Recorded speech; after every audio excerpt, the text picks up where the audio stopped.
Who are some young guys who have had good practices during the prep? for the Oh bowl game? man, young on young's been fun. I got to tell you, it's been. I mean, the young O line. I was a little bit worried because they've been going off cards for such a long time. They've done a really young O line, D line have been battling in there, and it's looked really good. And Aaron Wofford's looked really good, and Henry's looked really good. Zahir, we call him Oldie. So when I say Oldie for the next 3 years, you'll know I mean Zahir Abdul-Salam, Oldie. That's his nickname. He told us the moment he got off the plane, which was easier for me too. So he's run the ball really well. Contrell Beck's run the ball pretty well. It's been fun to watch Jack and Marion get some reps. So it's the other guy. I'm trying to think who else. The linebackers have looked good. They're still learning the system. Our system's not easy for linebackers. Who else made some plays? We still got a couple more to go. It's been Sambucci is another guy. He's a younger guy. He's really kind of shown in those the ability to get open and make contested catches, and I would say those guys are the ones that have stuck out thus far. All right. Then, who were the scout team offensive and defensive players of the year? We haven't done the year ones yet. We do one every week. I could tell you that Blake Bosma is a guy that I thought would tell you that I bet our defense would pick as the offensive scout team player of the year. I mean, he's a guy that's been, he came in as a wideout, long, and he's put on like 18 pounds since he's been here to playing tight end, catches everything, plays hard. Doesn't have enough lead in his pencil. He gets thrown around a bit, but it's not due to lack of throwing it in there. When he puts on 20 or 30 pounds, he's a guy that I could see playing here in the future. Cole Johnson on defense is another walk-on that shows up, and he could be every single time we do it. You're trying to spread the love to some other guys, but those two guys, offensively and defensively, Cole's a linebacker. Just unbelievable the way they work and listen and try to emulate, exactly what the other team does. I would say those two, they're up every single week. And sometimes we vote on other guys that have good weeks, but knowing that those two are always going to stand out as guys that gave unbelievable effort and have bright futures.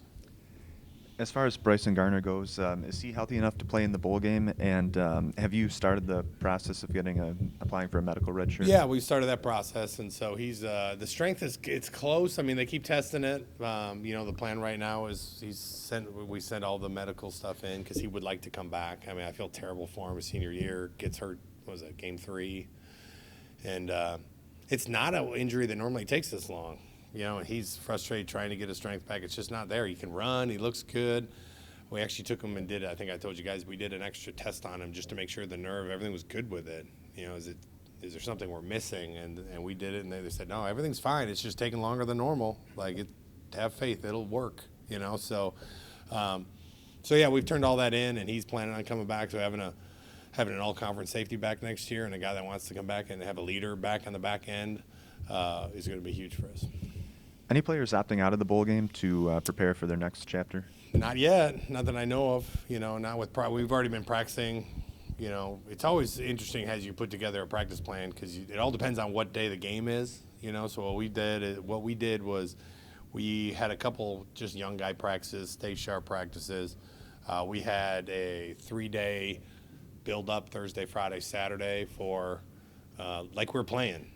Like we were playing on Monday, and we got ready for Nevada, and which was really good.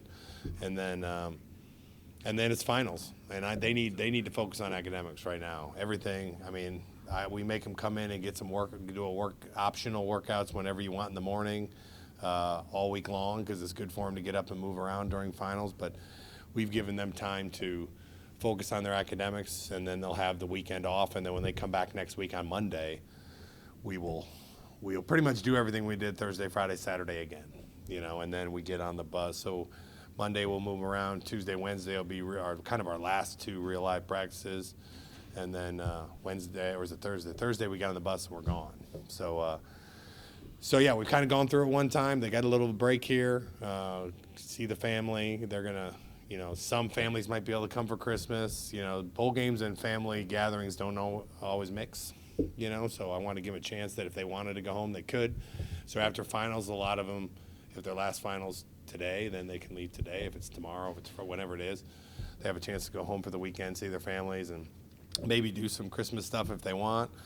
But they're going to come back here Monday afternoon, evening time, and we're gonna get to work for the bowl game.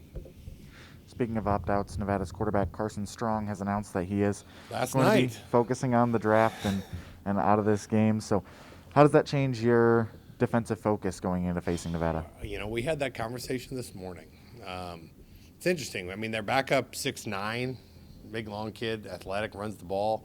So he does create he does create some things that Carson didn't create. Now Carson creates a lot of problems. I mean, he's probably I've heard second, third round draft pick and throw it all over the yard. So we're just kind of keeping track of who's in, who's out. We know they're an air raid, but I don't know how many of their offensive staff is there and how many. It really it forces you to a point where you just have to go get ready to play, and you have to be ready to play. Western Michigan needs to show up ready to play football because we really don't know a ton about what we're going to get. Are they going to still run the air raid? Are they going to run the ball a little bit more? Defensively, their defense coordinators at Washington State, so they're going to put some unique stuff in. We're not going to chase ghosts. We're going to be ready for the things that we've seen him in games, so we do know a little bit about him, which is good. But we're gonna watch the film and have a good idea of what they're going to do, and get our guys ready to play because it's. They have a ton of guys that have gotten on the portal. I don't know if those portal guys are able to play or not. Every coach is different. It's up to the coach. I know a lot of their coaches left and are at Colorado State. I don't know if they're coming back to they really haven't said much. They've never had a closed practice till yesterday, so it's closed. So you're not going to hear much about what they're doing. So we're just going to focus on Western Michigan, showing up, being ready to play, and that's what we're going to do. Speaking of guys in the portal, do you have plans on guys heading to the portal from your team, whether they'll be playing in that bowl game or not? No, the guys that have gotten in the portal on our team are not.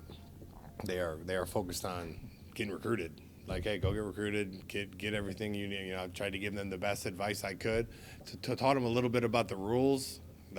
They're in a unique spot, and tried to help them a little bit. Hey, just so here's the rules, so that you have a little bit of flexibility right now if you're on that portal, which I think will change in the future when we legislate it. So I just try to give them good advice and wish them the best of luck, and we move forward. Are there any players that were sort of banged up at the end of the year that you think have used the time off to get healthier for the bowl game? Well, we definitely put everybody in front of our orthopedic doctors, So we did have one guy that had a minor surgery, very small. He'll be back for the game. It was just now's the time we had enough. We were waiting on to find out when the game was because he was definitely playing, and so I don't want to say who that is yet. It's healing good, everything's good, but it was just time. We had one kid, Adam Vander, who I think is going to be an unbelievable offensive lineman for us. He's been a 2 all year. I expect him to really compete for a starting job next year. He's had a bum shoulder all year. He had surgery. We're not going to have him as a 2, but I wanted to start that healing process because it will affect his spring ball in summer and into next year.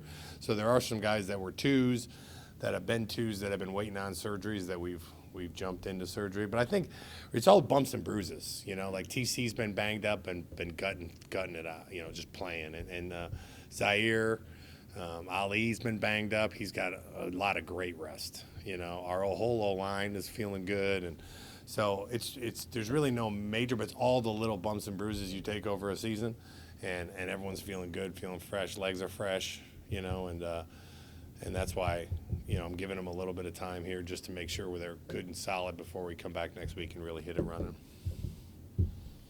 Coach, bowl games are kind of a reward for a successful season, but they're also important as you look at your entire program and get ready for a new season, which starts right when they come back in January for the next semester. So how do you approach a bowl game here at Western Michigan? Well, and the opportunity to play near home, too, is also big. It's so great. For our alumni, everyone always says they'd love to go to a bowl game. When did we go to the one at Rice, the Texas Bowl, with Tim Hiller? Do you remember? 2009. I flew there as an alum, just me and my college roommate. Hey, let's go. Got on a plane, flew down there, got a hotel room, got to be around the team, watch it, hang around. It's Houston, I believe. really cool opportunity for us to go back, but not everybody can do that. So having one right in our backyard that every single person 2 days after Christmas can come over to Ford Field inside and watch their team play. It's such a unique opportunity and an awesome opportunity for our fans to be there, you know. So, and a great opportunity for our guys, the development of the young guys, the chance for our players to play one more time, you know, the seniors to put one more game of film. You know, I told the seniors, you know, there's nothing on film, like no one can take your good year away from you, you know, so it's like that's yours no matter what, but you can definitely put icing on the cake. You have, you know, nothing to lose and everything to gain in this game, you know, for guys like Ali and Ralph, and so those guys have a great opportunity, and one more time in their hometown. They're both those two guys are from over there, and AJ too, you know, to go out there and play one more game. So, and for us it matters a ton. You know, we've been talking for about 3 weeks now about just kind of the building of a program and the confidence and the consistency that we need to put together. And in 2015 when they beat Toledo, you know, last game they had the same record we did, and then they beat Toledo, and then they won the first bowl game in the history of our school, you know, and then everyone knows what happened in 16, you know, and that momentum built. And I said that we talked about that before Northern, you know, we went out there and played well, and now we have a chance to win our second bowl game, which is going to be tough because I know everyone that's going to play for Nevada is going to be a Division I athlete. They're going to be good athletes. They're going to play. They got that element of surprise a little bit on their side, but you know, we got a chance to win the second bowl game in the history of the school and take that momentum into the off season, you know, and get ready for next season. So it does. The objects in the mirror are closer than they appear, as we always say, and so the future is right now. So we can build on. We can affect next season by how we handle ourselves the next couple weeks. And so they did that very well. Going into Northern because we knew we were out of the mix, you know, and we've been talking the same way here. So a great opportunity for all our guys for different reasons, our program, our alumni, our seniors, and our young players. So it's an unbelievable opportunity, and we're excited about it.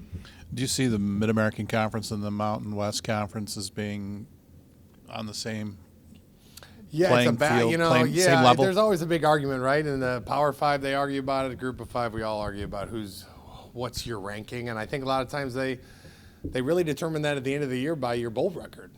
Like, I mean, we can all the crossover matchups. We played San Jose, they played San Jose, both pretty good games.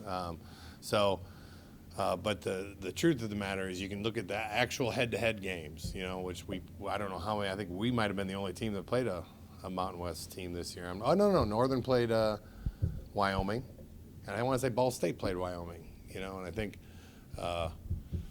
Wyoming won both those games, I believe. So yeah, it's definitely this is the time where people can all talk about that and figure out who's better, and it's really going to come because I think we have a couple matchups against them in the bowls, and at the end of the bowl games, everyone can make their determination.